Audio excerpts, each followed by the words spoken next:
I'm starting to think I'm being a little spoiled. I don't know what to do. I thought maybe we're going with alphabetical. Braves win first, followed by the Bulldogs, but then the Falcons, they mess that one up for us. But you know what? You can't be too greedy, right? Al, let me tell you, you can definitely be too greedy. And you got about 12 more parades to go in the next 15 years before you start to feel spoiled. Trust me. Oh, my God. Just don't listen to him, Al. Way to knock down the happiness. I know, exactly. No. I'm saying, feel happy. No, you told him to feel happy, but then told him that, it'll take a Patriot-like run for you to start feeling jaded, and you don't talk to Al in Atlanta like that. I was being positive. Up there in New agree, England. Chris. I was being positive. All right, Al. Thanks for the call. I took it the same way. Thanks for the call. Because you guys never win. So. He talks about me turning it into me.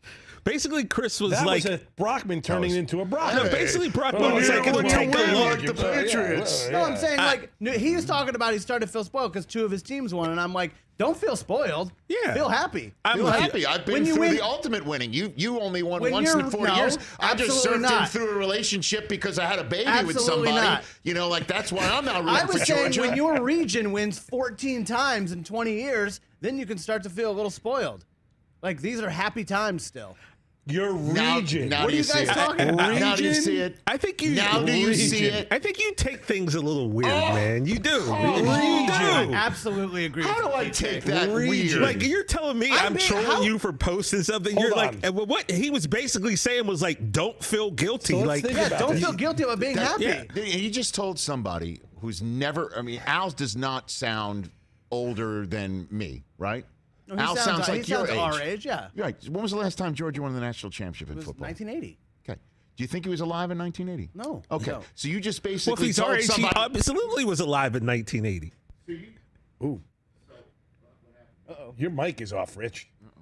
I'm now on. You're on. So basically, what you're telling somebody is who just felt something totally for the first took time. it the wrong way. You told someone for the first time.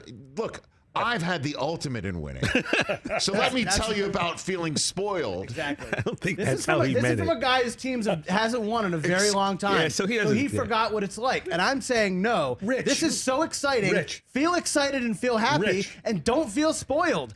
Feel excited. You should feel spoiled when you experience the winning that I've experienced in another spot. By the way, on this one particular very heartbreaking occasion on your expense, Al in Atlanta.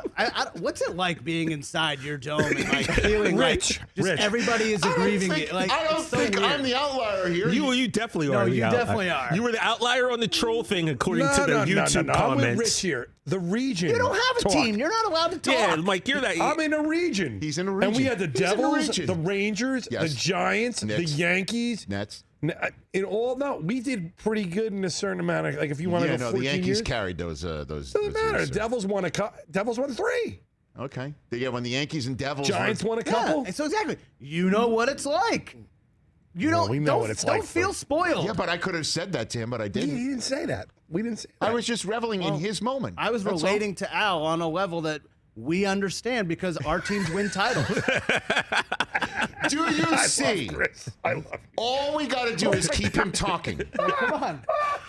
That's all you got to do is keep him talking, and he will reveal his true self. I don't know, man. And you're backing his play, TJ. I'm backing the play because sometimes you take things that are innocently said and then you kind of flip them, because you do it to me quite often in a way that it really had no meaning you guys whatsoever. Just don't, look, you know what I do for a living? Excuse me. Let me tell you what I do for a living. I see it every day. I'm looking at you. I don't take things personally. What I do for a living, what you have to do as a broadcaster, you're not a narrowcaster. They don't call it narrowcasting. They call it broadcasting for a reason, because you have to speak to a broad audience. You have to make sure they understand context and nuance in real time. Certainly when people will just say something and refer to something, and because you have to constantly put yourselves into the shoes of the listener or viewer, that they don't have the context. You have to then provide the context. That's broadcasting.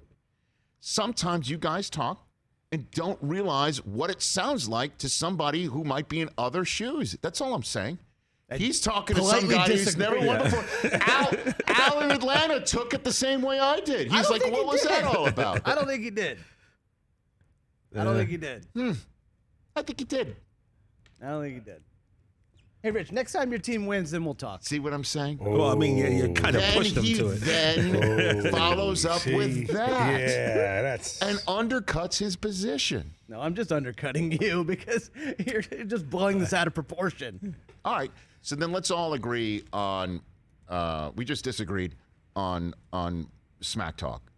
You think it is not, I thought it was.